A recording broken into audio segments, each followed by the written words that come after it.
So Snow White, the movie came out and it's not great. Listen, there were numerous things that I didn't like that I could talk about, ranging from Mark Webb's overall artistic vision for this iteration of Snow White to the fact that for a movie with a budget of anywhere, I think from 240 million to 270 million dollars, the costumes still looked like something out of Party City, or even how the attempt at seamlessly trying to blend the aesthetic of the AI dwarf world with the live action world resulted in this weird muddied effect, almost as if there was like a Gaussian blur over the whole movie. Not to mention their decision in an attempt to modernize this iteration of Snow White to change the one distinguishing feature that makes Snow White so recognizable and distinct from other Disney princesses, which is the fact that she is a lyric soprano, not a big brassy ingenue belter, you know? And the thing is, I'm actually not surprised that that's the direction they went in at all, because if we're thinking about things from a relatability standpoint, when you're marketing to young girls and we're trying to have this let it go moment all over again, they're going to go around singing Let It Go and belting. That makes sense. But they're much less likely to go around,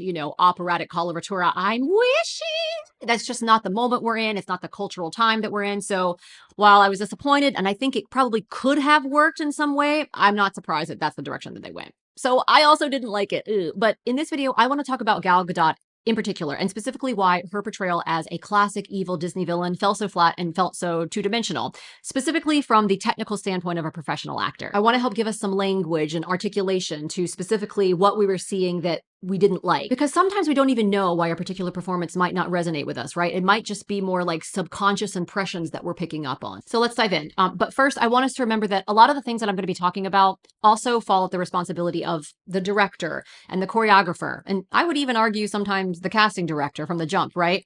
And every single collaborative project, whether it be a set on film, whether it be on Broadway, is going to have its own unique ratio when it comes to the power dynamics of who gets to have what final say in certain situations. Like, especially on a film set where there's dancing, you're going to have to be really precise about like hitting certain spike marks and not kind of swaying in and out of frame, and understanding that, your depth to the camera can also affect the focus that the camera has on you. Who knows how much of anything is anyone's fault. My point, though, is that even the best choreographer in the world can only do so much with an actor that might have the instincts of a cardboard box, right? Especially if we're going to be doing a lot of gesticulatory blocking choreography that falls more into like acting than it does actual dancing per se. And on the flip side, even if a choreographer is objectively bad, right, it is still the performer's job to make it their own and to breathe life into it, make it live, right? So while there's only so much that Gal could control, there was also so much that she could control. You dig? So it's not so much a matter of what she did, but also how she did it, the execution. Okay. So let me show you what I'm talking about.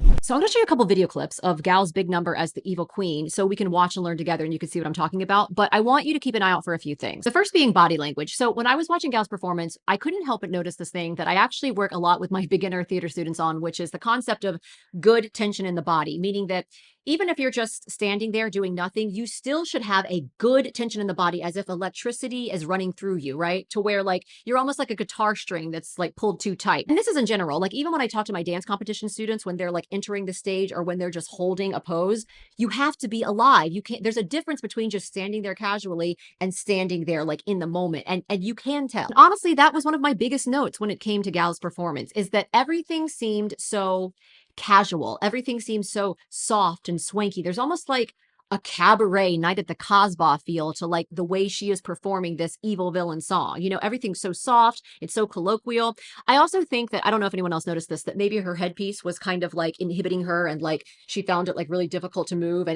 But the point is that she should have made that work for her, because honestly, there's always going to be some annoying costume piece that gets in the way of you really being able to execute a piece of choreography the way that you'd want to. Same thing for like some piece of choreography messing with like the way you want to approach a note. Oh, it'd be so easier if I just didn't have to do this little bell hop on this note, right? But the point is, whether it's choreography or whether it's, a cumbersome costume piece, you have to find a way to make that work for you. You have to work with it, not against it, right? So maybe you can incorporate the stiffness that that crown gives you into your embodiment of the character by, helping you feel even more statuesque and even more stiff in like an alive, humming with electricity way. But we can't just seem like it's just keeping us like, I can't move. And that's kind of how it came across. Which brings me to my next note, which was the fact that, oh my God, for a budget of like $240 million, there was a lot of passing the biscuits. And I'm going to sing my note and I'm going to wipe the window. And now I'm going to sing my other note. And I guess I'll just even it out and wipe the other window. And now for a movie with a budget of $240 million, I'm going to give you double show choir arms. Like, really? That's what we're getting? It's just, I don't know. And that very well may indeed not have been Gal's fault. But again, it's not so much what she was doing, but how she was doing it. It was the execution, right?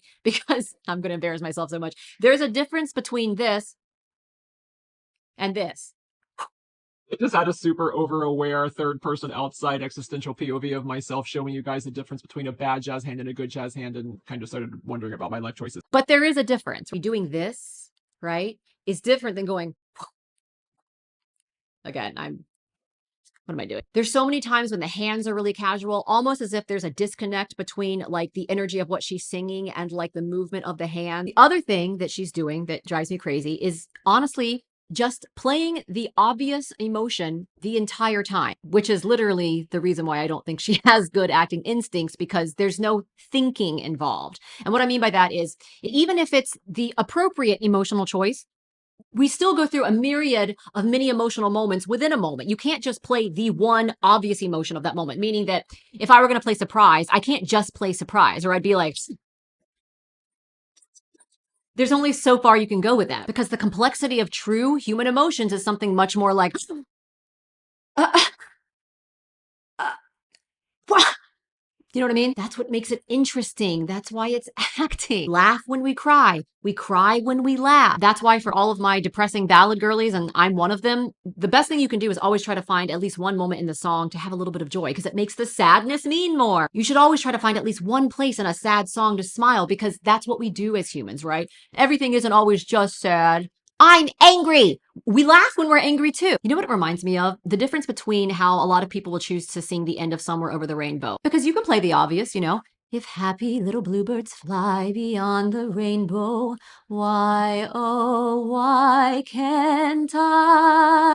Okay, that's fine. Or you can make it interesting and breathe some life into it. Happy little bluebirds fly beyond the rainbow. Why, oh, why can't I? Whatever, you get the point. You can have your own take on it, but you have to breathe some complexity into it. But there's so many missed opportunities for interesting choices that it almost seems like she's just prioritizing hitting certain landmarks of facial expressions and kind of just moving in between them and not living in between those spaces. And here's another thing that I'm always talking with my students about, which is some of the best villains are the ones that you almost root for, are the ones that you almost find a little bit relatable or sympathetic, because that's what makes you more invested in the complex nature of the story, because then you're conflicted and more invested into what's going on between the characters. It's not just like he's bad, because we want to be moved by art that challenges our emotions and preconceived notions about the world in certain ways. You know, we don't want to just sit and watch nursery rhymes. And I'm not saying that all villains have to be relatable or super sympathetic to be good villains. I'm truly not. But now we're kind of getting into a separate discussion of like what makes a good villain from a writing perspective. And we're talking about what makes a good villain from a performance perspective, whether the villain was, you know, written well or not. And that's a big part of why I specifically feel like her performance came across so flat, right? Because it always felt like she was prioritizing the notes when it came to singing and prioritizing the facial expressions that she was supposed to hit at certain obvious times when it came to acting. But in between, in those spaces, it never felt like any interesting choices were being made. It never felt like any risks were being taken. And simultaneously, it didn't feel like we were going far enough in the direction of camp, if that's what we were going for, right? And it's interesting because there were numerous times where Gal actually kind of came across funny without meaning to. And so if she had only been intentional about leaning into that direction, I think that could have been interesting. But I just feel like there wasn't a commitment to anything. Like there wasn't a commitment to camp. If we're going to go camp, we're going to go full in and we're going to go full character and we're going to give us this classic big, you know, embodiment of like a Disney villain. But it didn't felt like we went far enough in that direction. And then we also weren't really living in that natural world of like Law and Order, but that's kind of how she was playing it. You know what I mean? So it didn't feel like she understood what world she was in. Please don't hate me, but I also didn't care for her in Wonder Woman. I just don't think that she is a great actress. But I think that she was more well received in Wonder Woman because Wonder Woman is a character that just kind of conveniently doesn't really have a complex, nuanced backstory when it comes to her deep interiority of trauma responses and like her preconceived notions about the world. And like, she's just very much kind of a blank slate in a way. That's why, you know, her kind of naive, you know, on the nose facial expressions for Wonder Woman kind of worked a little bit more, but not for the Evil Queen. These are two far different extremes when it comes to like energies of a character. Okay, so let's just take a quick look and see if you can see what I'm talking about. These little soft hands. See, and that's dying for a head snap there. And there's no tension in these fingers coming down. Do you see what I'm talking about, though? This kind of slinky, like cabaret feeling, like we're at the Casbah. Again, besides the fact that I personally don't think that this type of movement in this number really makes sense emotionally and character-wise for the queen, she could still have done it with a little bit more like, whoo, whoo. Okay, now she's about to do like this grand descent down the stairs. And I want you to pay attention to how she's just giving you one facial expression the entire time, right? And there's so much that she could have done, right? Like you're coming down the stairs. Great. I love the symmetry. I love the composition of the shot, whatever. But she could have taken the opportunity to look at her little minions and given a little like sultry, like, like playing with the power dynamics that way. She could have given you like, instead of just this, she could have gone into crazy eyes at one point because that's what makes it interesting. But we get this, we get nothing. We get obvious facial expression the entire time. Watch. Okay. Okay, give us something else. Okay, it's just such an obvious facial expression. Play with it more. You're not doing anything but walking down the stairs. And once again, the big bounce, like, I did it my way. That's what it's giving me. And look here, when you're looking at her hands from the back, she's like doing this articulation with her hands, which is great, but it just doesn't seem like she's got these fabulous nails and it doesn't seem like anything's happening, right? It's not like this hand movement has to like mean something. And it just feels like I am singing and my hands are moving at a different rhythm of my body, but these are what I'm supposed to do. Don't fall down. That's what it's giving me. Do you see? It just seems so casual. It just seems so like soft. And I'm sorry, but for a budget again of like $240 million, are we really getting me, you, declare? Like, what is happening? Oh my God, there had to have been, oh my Lord. Like, she might as well have been going, it's gonna be me, not you. Like, what is this? Really? That's all we could do on these two notes? And also, what is this face that she is making? Pass those biscuits. Wipe that window. And did you see how it's like this weird facial expression that I just don't think is necessarily appropriate or interesting for the number? It's like, it just gives crooner face, like I just can't believe we're just doing so many like gesticulatory, obvious arm movements.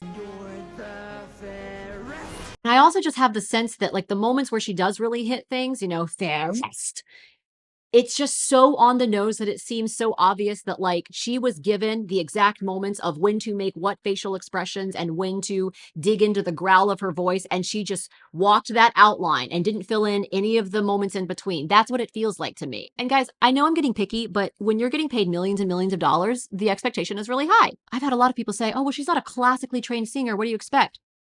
I don't know, maybe for her to be able to classically sing. I don't know. Like if somebody joined the NBA and they couldn't dribble or pass, would we be saying, oh, what do you expect of them? They're not a professionally trained basketball player. I don't know. Maybe that they not be in the NBA then? I don't know sports ball. So what? It's also ironic because she's giving us this really like cliche, like fierce face the entire time, but she's not giving us any ferocity in the physicality of her body. So it's just such a disconnect. And because she's playing it so dinner theater-y, that also adds to the effect that the stakes are not high for her. Nothing's important to her. Like, why does she even care? Because she seems like she's kind of on a quaalude, just being like, these just look like dance competition costumes. Like, what is this? Like, I'm literally scrubbing through her entire number here, and she does not change facial expressions once. I know I sound like I'm beating a dead horse, but this bounce is just killing me because that's specifically what it is. You know what it reminds me of? It reminds me of when someone's trying to do Fosse for the first time, like Bob Fosse choreography, the tendency is always to do more. And Fosse is nothing but less is more. And it's about understanding where shapes stop. Like for a dancer, doing a really clean,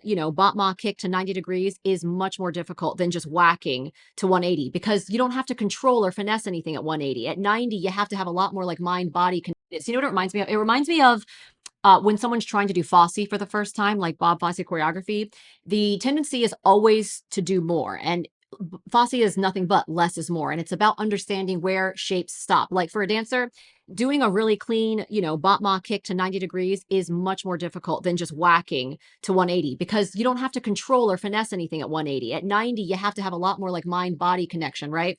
So it's much harder to make things sharper sometimes because you want to instinctually hit things harder, but actually it's counterintuitive. You have to hit them less hard because you don't want the momentum that you're, entering a movement with to bleed over past where the shape is supposed to stop. Does this make sense? I also just kind of feel like it's so painfully obvious that the bar when it comes to mainstream audiences for musical theater is really, really low, you know, because I'll have people come and say, oh, you're obviously just hating on her. Did you hear how impressive that final note was? And it's like, it's professional singers, that note is not very difficult to them. You know, there's also a driving rhythmic heartbeat to the song where it's like ba ba ba ba ba ba ba ba ba ba ba. And if we get the deed finally done, I'll proceed second to none. And it just seems like we're kind of just, and if we get the deed finally done, I'll proceed second to none. When we're singing and when we're dancing, it needs to seem less like one long run on sentence and more like a phrase with punctuation. And this is my personal opinion when it comes to kind of a picky technical thing, and this will fall in the vocal coach too. But even the way that she's approaching some of these notes is kind of like modern and very sliding and scooping into them. And that is also aiding into like this very casual, soft feel to whereas if she were a little bit more aspirant and a little bit more into our chest voice and a little bit less nasally and like belty, then it would add to like the intensity and the tonal feel of the number. You know, there's a difference between going, so who would dare stand in my way? Or going, so who would dare stand in my way? We can still do the slide. So who would dare stand in my way? But then let's go for it. Let's commit, not just stand in my way. It doesn't sound like the words that she is singing means anything to her because we're singing the words now beware while smiling like we're at a jazz club, while moving like we're at a cabaret, right? Like now beware. You let me. Like, what does the word beware mean? So who would dare stand in my way? Now beware. What does the word beware mean? I'm sorry, I just can't get over. It's gonna be me, not you. I don't know. I just feel like if she's not that creative with her instincts and she's also not a dancer, then choreographically, why aren't we doing some Busby Berkeley overhead shit? We had the budget. Why aren't we making really interesting formations? And like, you know, you already obviously have this one shot that has beautiful composition and like this cape and she's descending down the stairs. Then let's do something with it instead of just walking down the stairs. We need dynamics. So at the end of the day, it doesn't really seem like her or Rachel were really set up for success at all. And I don't know, maybe you really loved her as the queen. And if you didn't, who do you think are examples of people that did villains really, really well? That's the great thing about art is that it's very subjective. I wanted to like it so much. I wanted to like it so bad, but I just really didn't. I just really, really didn't. So that's just my opinion. What do you think?